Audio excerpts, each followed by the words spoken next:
Right. Well, that was something I really learned from reading Carl Jung. He thought about marriage as, he used alchemical symbolism as purification requires heat and pressure. And so you have a container and it gets hot. And that's when you want to leave. That's when the changes can take place. And sometimes they have to be radical to maintain the relationship. Very radical. But hopefully those radical changes are positive. But what makes you think you'd make them if there wasn't a fire lit under you? And one of the fires is, I can't escape from you. Here we are locked in combat, right? Here we are in this adversarial relationship. Beneficial adversary. Yeah, exactly. Beneficial adversary, yeah. There's no out except through. And there's no evidence that through will work. And so that's part of the utility of the vow, is to turn the temperature up. And, you could say, well, I'll escape. But the problem with that is, escape to where? You're not going to have another relationship?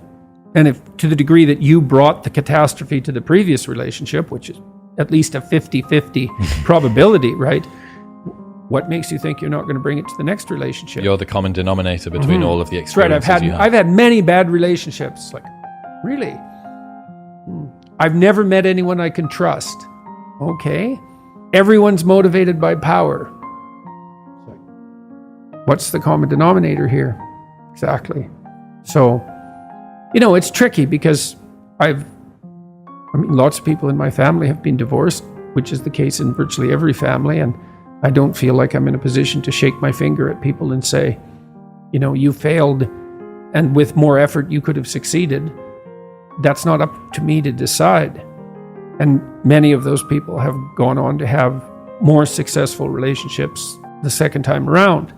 But that doesn't belie the initial point. And besides, even the people who went through a divorce wanted to get married again, they still see utility in the vow and the container. So, you can't make these things into inviolable absolutes. 0 divorce, 0 drugs, 0 climate change. No, that isn't how the world works. Partly because there's always the snake in the garden, right? There's no 0. Not without the application of increasingly totalitarian force.